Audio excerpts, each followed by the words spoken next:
All right, good morning again. Today we're going to be talking about modern development practices and how that relates to software security and outcomes. I'm going to start with some data and help set the stage a little bit, and then I'm going to hand it over to my colleague, Scott Simpson, who's going to talk about the security journey of one of our customers, Availity, and how their software development practice has changed over the years. My name is Chris Ng. I'm Vericode's Chief Research Officer. At Vericode, we work with security teams, development teams, to build scalable software security programs through a combination of security tooling, integrations, and services. I've been at Vericode for 16 years now. I run all aspects of research. Because Vericode is delivered as a cloud service, we learn a lot with every scan. And we learn even more if we aggregate all of the customer data of all of our scans. We can learn a lot about security trends. We can paint a picture of the security ecosystem. And this report, the State of Software Security, draws on over 500,000 applications, 25 million scans, and 50 million security findings. This helps our customers benchmark themselves against their peers. It helps security practitioners have empirical data to drive their security programs. And it helps our services teams advise our customer base. Let's start out with the way security has been embedded into the SDLC over the past decade. Now, customers are scanning today more than 17 new applications per quarter. And that's more than triple the rate of a decade ago when it was about 3. At that time, it was really common to just scan maybe your most important applications and leave everything else out to dry. But nowadays, most organizations have realized that's not the best practice. The composition of applications has also changed quite a bit. In 2018, roughly 20% of applications comprised multiple languages. So think about a monolithic application that contains some Java and some JavaScript and some bunch of little pieces all kind of blended together into this one ugly big application. Fast forward to today, and we only have about 5% of applications that are showing multiple languages. And so that suggests we're seeing this pivot to simpler single language applications or microservices. If you overlay the Google search trend line for the word microservices, you'll see it kind of correlates with this chart. It kind of rises up at the same rate that we're seeing this trend towards simpler applications.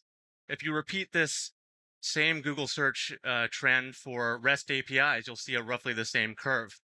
If you do it for monoliths, which I tried last night, it doesn't work at all because of that metal monolith thing that they discovered in Utah in the desert, like in 2020. So you have this huge spike, and all references to software development, I think, are scrubbed at that point. The continuous testing and integration, of course, has become the norm, but security scanning in the pipeline has also become a lot more popular. A decade ago, developers were scanning applications maybe 2 to 3 times per year, regardless of which application scanning type they were using. And today, 90% of applications are scanned more than once a week, with the majority scanned 3 times a week. This is a 20x increase from 2010 to the present day. And so especially with static analysis and software composition, third-party scanning, which is the 2 charts on the right, you're really starting to see that scan frequency increase quite a bit as those scan types are incorporated directly into the SDLC. Now, the process of fixing flaws is a little bit more problematic. Now, this chart shows how long it takes for flaws to be fixed once they're discovered in code for each of the types of security analysis we provide. So if you start with the top line, the SCA or third-party software composition line, up at the upper left corner, and then kind of follow the line to the right, you'll see it takes, at the 3-month point, you still have 77% of those third-party vulnerabilities open or unfixed, which is quite a bit after 3 months. But if you follow it even further to the right, you'll see that it takes 397 days to fix that second 25% of flaws. So to get to the point where you're halfway done fixing, it's over a year with software composition. Now look at the other two lines for static and dynamic. They're a little bit better, right? The vertical drop at the beginning is a little bit faster, meaning developers are getting to some of those flaws quicker, but they have that same long tail as the SCA. If you extended this graph out to 3 years, 4 years, 5 years, that would never reach zero, which is actually okay in many cases. You don't always want to fix your low severity issues. But these half-lives, how long it takes to fix 50% of the flaws, these numbers are way bigger than they need to be. Finally, let me talk to you about a few security behaviors that we've observed that correlate with better fix times. So things that you can do as a developer or security team to actually improve the shape of that curve, to make it more vertical in the beginning and fix more flaws faster. Now, there's a lot of things that go into speed of fix. And what we did as part of this analysis is we isolated each of those different factors. So we said, all right, all of the customers that are using dynamic analysis alongside static analysis, compare those to the ones that are not using dynamic. And we found that the ones that were using DAST alongside SAST are actually fixing 24.5 days quicker. That half-life is 24.5 days shorter. If customers were using software composition, third-party library scanning alongside SAST, that got them 6 days faster. And then the three that are the most interesting to me are in the middle there: frequent scanning, SAST through API, and steady scan cadence. And these are the things that are associated with DevOps practices, right? These are automation types of things where you've integrated these things into the CI pipeline. And so you get more frequent scanning, either it's every build or every release. You get that steady scan cadence because you're not relying on somebody to remember to do the scan. You have the SAST being done through the API, so you don't have a manual step in there, or the engineer has to go and remember to do something. And so each one of those factors on its own actually correlated with a faster fix time. And these are additive. So as a development team or security team, if you do all those things on the top in yellow, which you actually control, you could have a meaningful impact on your security fix time.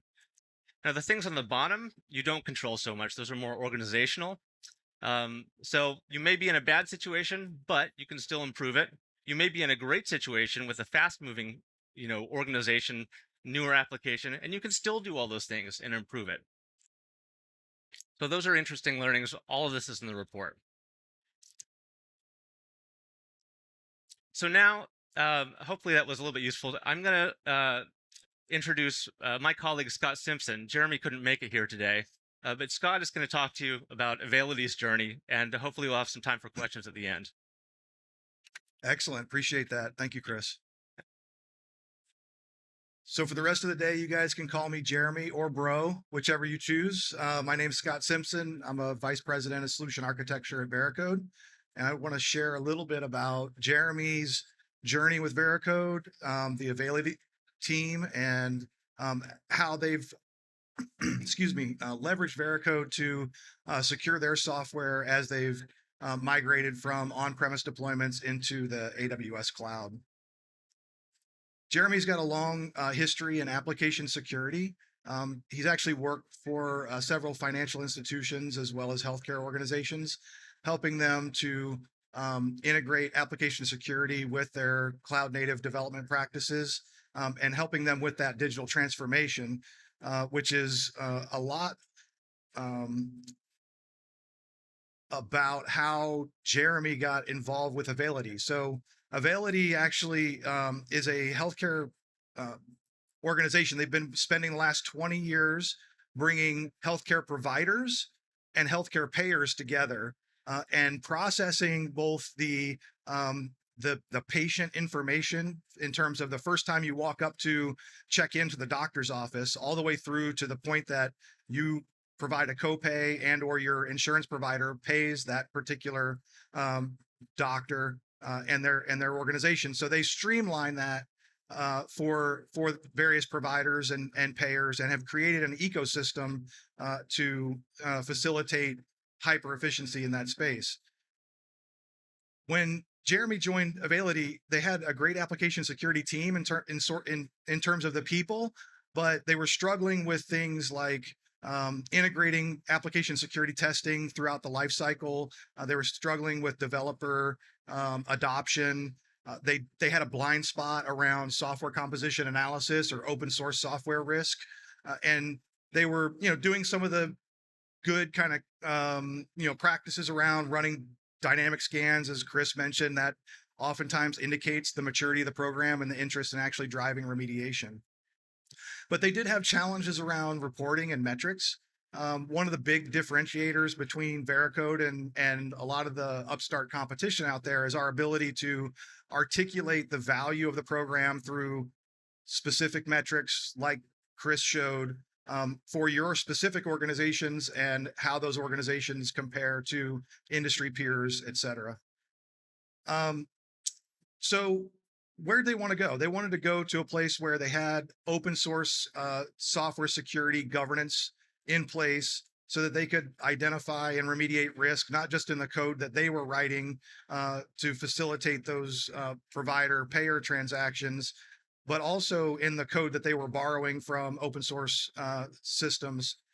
And so that meant they need to shift their static analysis and SCA practices left in the development cycle, integrating into their CI systems and into the developers' IDEs, and then also, being able to report that to their stakeholders, whether that be providers, payers, the board, whomever was interested in the security of the system.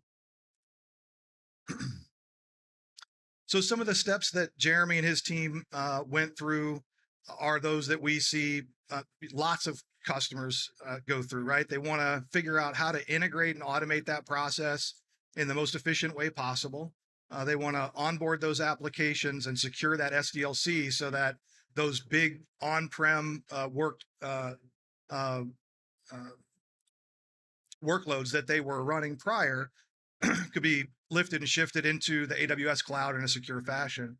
The tooling that we're talking about here is really about application security specific tooling, plugins in the IDEs, plugins in the CI systems, plugins in the ticketing systems to create a continuous feedback loop that drives that remediation. Because at the end of the day, finding security flaws is interesting. Fixing security flaws is more interesting, but fixing the right security flaws at the right time is probably the most interesting thing that you can do. You need to understand if those flaws are critical to the system. You need to understand the relative priority against other security and technical debt, and then drive those developers to drive down that risk. And really do that through that cultural change that everybody's going through, the DevOps movement, and also, integrating security into the development culture. The way that Jeremy and his team are going about that is a highly effective strategy as we see it.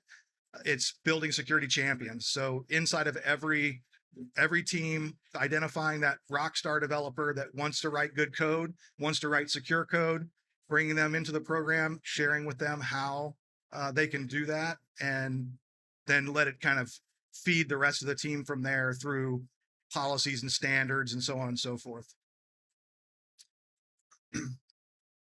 So as Jeremy looks forward in his journey, he knows that the next thing that he's going to need to do is to drive the security education, developer enablement, essentially around the program, and ultimately, reduce the number of flaws being introduced into the system in the first place, right? I mean, any organization like Availity, they've been around for 20 years. They had on-prem deployments.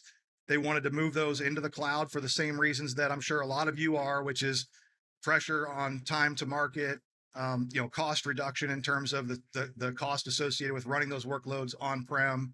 And I think Jeremy was telling me that the first workload that they moved into AWS was a one petabyte data lake. And so Availity has a lot of data about probably all of us, right? All of us as patients the providers, the payers, and they can analyze that data in similar capacities as Veracode has in our State of Software Security report, with the benefit of these large data lake capabilities in AWS. In terms of the application security program, Jeremy has leveraged Veracode now. This will be his third company, I believe, and where he's brought Veracode in or run a Veracode powered application security program. I think that speaks volumes to the partnership that we bring to our customers, and building our own kind of champions within those organizations to run these programs. And so we're excited to continue to build that with him, expanding into the education, expanding into the dynamic space, and then ultimately reducing the risk to all those workloads in the cloud. We do have, I think, 2 minutes. If anybody has questions for myself or Chris, if Chris wants to come back out in terms of the data that we're gathering as we look at all these application security programs at scale, some of the insights that we've been able to identify, or if we can share about digital transformation, happy to do that as well in terms of Jeremy's experience. Anyone have anything pressing? All right, should we plug that we have sort of poster size or some sort of infographic type thing of the report that I talked about at our booth? That's booth 311. It's sort of that direction. So feel free to stop by, pick up something like that or any of the other swag, talk with our folks, learn more about software security. Thank you for coming. Appreciate it. Thanks, everyone. Cheers.